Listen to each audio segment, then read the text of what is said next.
everyone to be here tonight. Okay. So, Lynn and I would like to welcome each and every one of you here tonight. We know that this is a tough time of the year with Christmas, family events and everything. And for you to come here and be with us and honor us with your presence, we really, really appreciate it. So thanks for being here tonight. I know Aaron and Brent, they love it as well. And some nights there was a really cool one.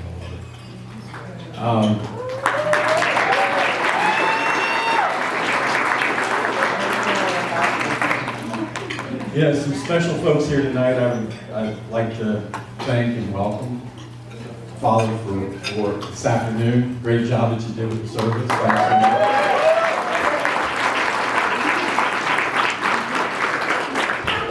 much. Mike and Shirley Sudham, Brent's parents. Without them, this wouldn't be possible, right? Yeah. So glad you're here. And the entire family of Brent's for coming. I know a lot of you came from long distance, and very much appreciate you being here. You know, when we started to put this wedding together a couple of years ago, I was told I had two things that I had to do. Yeah, it was 2 years ago, right? Yeah. Two things I had to do. One was get up here and talk to you guys for about 45 minutes, I think. The other was to pay for it. And both of those things are rather frightening. But what I would tell you, the first one, I get to talk about two of my favorite people, so that's easy. And as far as paying for it, I thought I had that whipped because I sat down with Lynn, my wife. I'm a banker, so the first thing I said was, we need a budget. And she said something to the effect of, this is not a business meeting we're planning. This is our daughter's wedding. And we'll make wise choices. And she did. I'll tell you what, she spent more time on this wedding and the spreadsheets that she's put together. We all know where we're supposed to be every minute of every day for the last week. But seriously, you spent so much time on this, it's incredible. And I just can't believe it. And I think the Aaron and Brent are really happy about it, right? It's a great job. And we had no budget. But it turned out great. It turned out great. You know, so I get to talk a little bit about Aaron and Brent. And I'll keep it short. But you know what? The thing with Aaron, you know, when she was born, I was thinking, man, we're going to have a great time for the next 40 years together. And we had a great time for 26 so far. And she's been a great friend, a great daughter. And she's beautiful tonight, isn't she? So, you know, what I knew is that this night would come, this day would come. What I didn't realize was how quickly it would come. And it did, it came very quickly. So, you know, to kind of rewind Aaron's life, which I could spend 45 minutes on, I won't, but just a couple things I remember about it growing up. And it was kind of that elementary school, which, by the way, I didn't know in the second grade. At that point, she'd already met Brent. But apparently she had. But the thing about it is Aaron, some of the traits of Aaron, if you'd ever seen Aaron play basketball in elementary school, Aaron was the most aggressive person I've ever seen. And that's one of her traits. She is out there in front, she gets stuff done, and when she played basketball, her knees were on the floor, her elbows were on the floor, and she fouled out more games than anybody else. But she was terrific. And then as she moved into Nagel Middle School, she decided she was going to be a cheerleader. So determination, she worked her tail off. I remember those nights, practicing and working, and she became a cheerleader through Nagel and into high school as a cheerleader at Anderson, where she met a lot of her friends here who are still her friends. They're all still together. And then Aaron moved to Miami. So those of you who know where Miami, Ohio is, Aaron went to Miami. Yeah. several of you went there. But Erin really grew up when she went to Miami and decided she wanted to be a school teacher and really make a difference in the lives of others. And what I would tell you, Erin came to me and said, Dad, I think I want to be a middle school teacher. And I looked at her and said something to the effect of, are you nuts? You really want to deal with kids this age? And she just looked at me and said, look, it wasn't that long ago until I was that age. I was that age not too long ago. She said, I know all their tricks.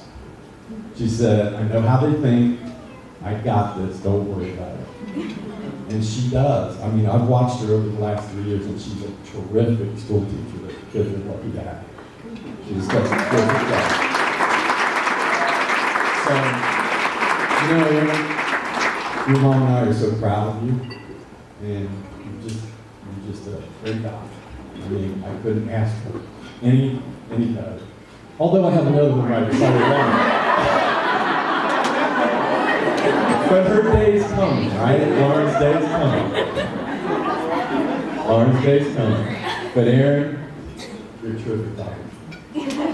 And one of the things, you know, Dad always kind of prays for is that she'll find the right someone. And I've always done that.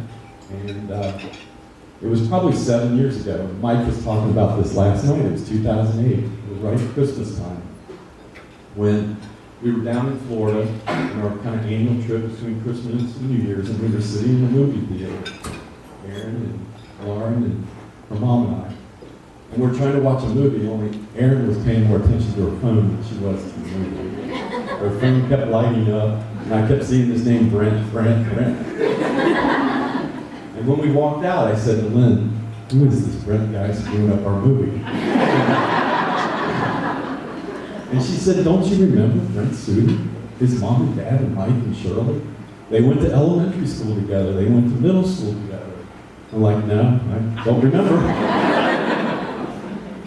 And she said, he's at Harvard now. And I said, oh, let's meet him. And the rest is history. Because Brent's been with us on that family vacation now, I think every year since then. And it's been great to meet Brent. So, a little bit about Brent, okay? So, those of you who don't know Brent, he has more fun than anyone I've ever met. Like, you're not allowed to have as much fun as Brent. And if you don't believe me, stick around on the dancing stuff. Because you're going to see things you've never seen before.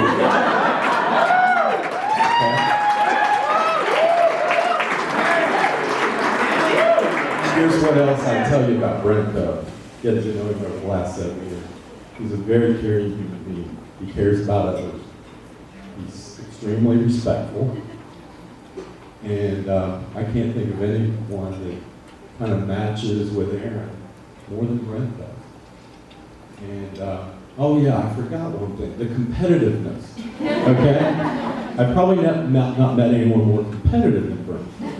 And it doesn't matter if he's playing tiddlywinks or cards or, as Mike said last night, ping pong, you know, or golf. It doesn't matter. Brent is extremely competitive. So last year, so I have to tell one of Brent. So last year, Brent and I are playing golf. So we're in Florida. And we hook up with a guy from Brazil, right? Guy from Brazil, Bruno, that they put in with Brent and I. So we're playing golf. We get to the 18th tee. I step up to hit the ball, and Brent goes, Mr. Schaefer, just so you know, you're only up by one stroke. I kind of turned around and looked at him like this.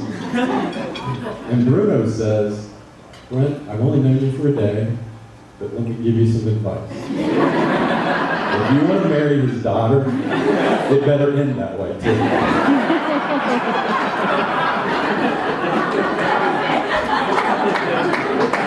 And it did. But here's the thing about Brent, okay? That competitiveness feeds into what he is doing for a living. And that's why I think he's going to be extremely successful with what he does, whatever he does in life. You know, we're some of Brent's biggest fans, our family, and following Brent playing baseball. And that's important to all of us. But the reason that I'm your biggest fan has nothing to do with baseball. Has nothing to do with any of that. It has to do with I see how Aaron looks at you. And you make her happy. And that's really all that matters. So that's why we're your biggest fan. So let's have a toast. Let's have a toast again. Okay? So I hope what you're feeling today, love that you're feeling today, only grows stronger. I hope your life is filled with joy and happiness. And most importantly, I hope you remember that all the people in this room support and love you.